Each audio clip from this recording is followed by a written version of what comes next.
If you need any Xbox or PlayStation codes or anything gaming related, check the referral links down in the description. They'll take you to g2a.com. They already have a discount on most of their goods already, and with the code CHES at checkout, you can get yourself an extra 3% off as well. Hey guys, how's it going? Chez back again, and welcome to episode number 132 of the Career Mode Road to Glory here on FIFA 15. We start out by being a little bit adventurous. We aren't necessarily flooded with cash, so I thought I might try and ask the board if I can have a little bit extra just to make things a little bit slightly easier when it comes to bringing in the amount of players that we need to really improve enough to be able to compete on so many fronts this season, because of course we have European football this year in the Europa League as well. I'm going to ask for £7.5 million, so I've never actually asked for money in the summer transfer window before. Normally it waited until January, but they decided that they would be very happy to give me 5.75 million extra in this first transfer window, so I was thrilled with that, and that will get added to the budget. As you can see here, we now have around about 10 million to spend, with about 60,000 available on the transfer budget, and obviously we could alter that slightly if we're able to pick up someone for a fee slightly under 10 million, and we're trying to pick up a centre-back. That's the main position we need to strengthen now. We picked up a new striker this year, we've picked up a new central midfielder for this year, paid for. We also picked up 3 players on pre-contracts at the beginning of this season, the left-back, a right midfielder and a centre midfielder as well. So it's really kind of only the centre-back and the middle of my defensive line that I need to improve at the minute. Everywhere else seems to be okay, and we should be able to make do with the players that we've got in those positions for at least this season, or at least until January. Maybe I may even ask for some more money in January if they'd be willing to give it to me. Continuing to get bids for Takelo Ranti though, now from Braga in Portugal, which is, they've come from all around Europe, bids for him. It's really quite intriguing to see who's interested in him. Clearly his goal scoring form last year was noted around Europe rather than just in the English leagues. Eric Dyer though trying to get them to accept a deal. Same with Jonathan Tah, just trying to find the right player for the swap deal so we can save a little bit extra money on cash. I am looking to move on Carlos Gruezo as well. Since we brought in 2 really good midfielders now with Johannes Geis and Toko, I didn't really get on very well with Gruezo last season, despite him playing the majority of the games. So I'm going to try and move him on. I could probably get about 2 million for him, or he's worth about 2 million to go into a player plus cash deal, and he's on about 20 grand a week, so that could help go towards paying the wages of the new player as well. So that's my plan, and then we're still trying to work out a deal. A couple of clubs that are interested in the players I'm offering, but they just want a little bit more money, and a couple of clubs are just saying, we're not interested in the player you've offered, and the money isn't enough on its own. So it's been quite difficult to try and work here the right deal with the right club, but then we get a shock news article, or a shock approach by a player. Our highest rated player, Nicholas Spaller, has said, "I've spent a lot of time considering my future, and although the timing is bad, I know that I need a change of scenery." He wants to leave the club immediately. He's valued at £9 million or £8 million, something like that. He is definitely the best player at the club, rating-wise, and one of my, it was definitely my best winger, and one of the best players at the club all told. So I was kind of a bit taken aback by that. We're trying the short-term loan glitch with Jenkins Chikoui as well to try and help boost his growth overall, because he's kind of stunted over the past 18 months to 2 years, 2 seasons.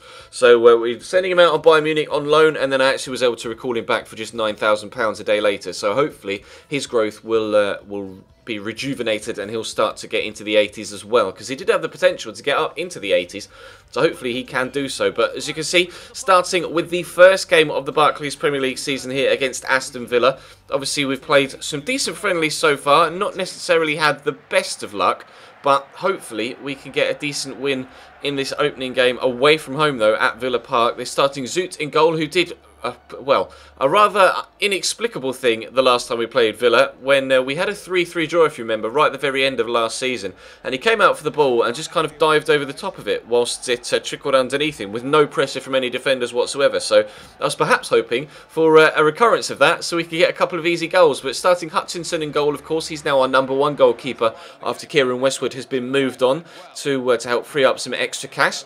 and we actually used him, of course, to bring across the majority of the budget from last season that we had left over. We were able to, luckily, manage to wangle the system to get a little bit of extra funding for this season. They came close, though, there in the opening few minutes, hitting the post, and they got a little bit lucky that it came back and hit Hutchinson and didn't bounce off him hard enough to go back across the line. He was able to pounce on it. Then Takalo Ranti draws a good save out of Zoot. Wasn't able to hold it in at the first time, but did show good reactions to pounce on it a second time. Nicholas Spaller stands the ball up here. It's eventually going to drop to Aquado. Has his shot. Good save by Zoot. Again, not able to keep it in to his chest first time around, but his defender was on hand to clear it away. Nice goal kick there, flicked on nicely by Takalo Ranti, though. I'm starting Georgiev ahead of Callum Wilson in this one, although I'm not sure which striker will be first team alongside Takalo Ranti more often than not.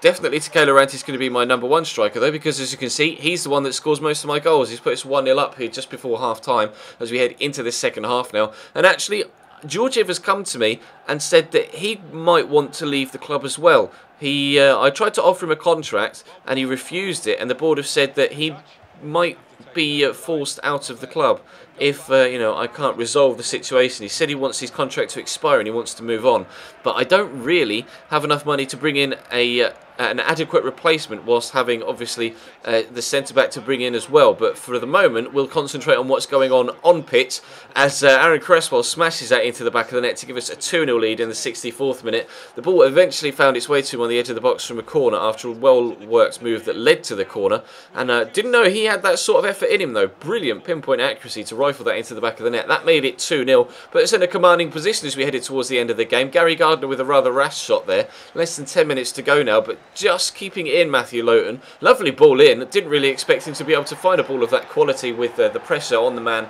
and of course not really having too much space to get the cross in, but a brilliant header at the back post, and they peg themselves one back, and there's still only 5 minutes to go, but they're still coming forward. Fabian Delph coming down the right hand side. Again, a cross comes in, drops to Andreas Weimann, rushes forward, and then again goalkeeper positioning a little bit wanting there, left a little bit wanting, disappointed to have conceded 2 goals in the last 10 minutes. We looked like we were going to get a win from our first game of the Barclays Premier League this season, but unfortunately a 2-2 draw is all we can muster at Villa Park, so we take a point from the first game of the season. But key to the Nicholas Spaller thing, the board have come to me and said that they trust me to make the right decision about whether to sell the player or not to sell the player. So I can, he wants to leave, but I can reject all offers and not worry about the board going, look, he wants to leave, we're going to sell him on your behalf. They say that they trust me to make the right decision, and as far as I'm concerned, the right decision is to not let him move and keep him at the club. So that's exactly what I'm going to do, and if we do get any bids in for him,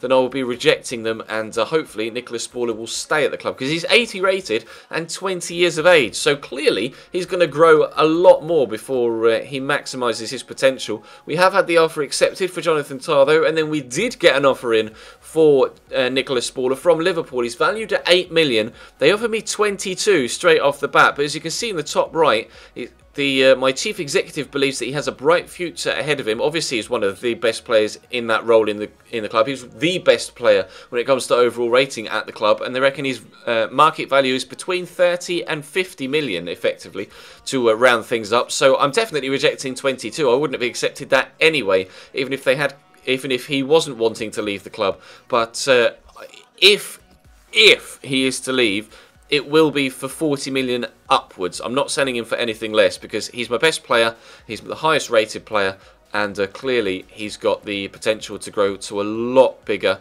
and a lot better, and we could in 2 seasons time be able to sell him for upwards of 50 million. So we'll have to wait and see what happens on that front. I'm pleased that the board have said that they trust me to make the right decision and are allowing me to keep the player if I wish to, which is what I wish to do. So hopefully we should be able to resolve that sooner rather than later, and if we can have a good start to the season, then maybe it will change his mind and he'll decide that he doesn't mind staying at the club. So we'll have to wait and see what happens on that front, but we currently sit 8th in the table after that 1 point to start us off, and Villa sit just above us on, I presume, alphabetical order.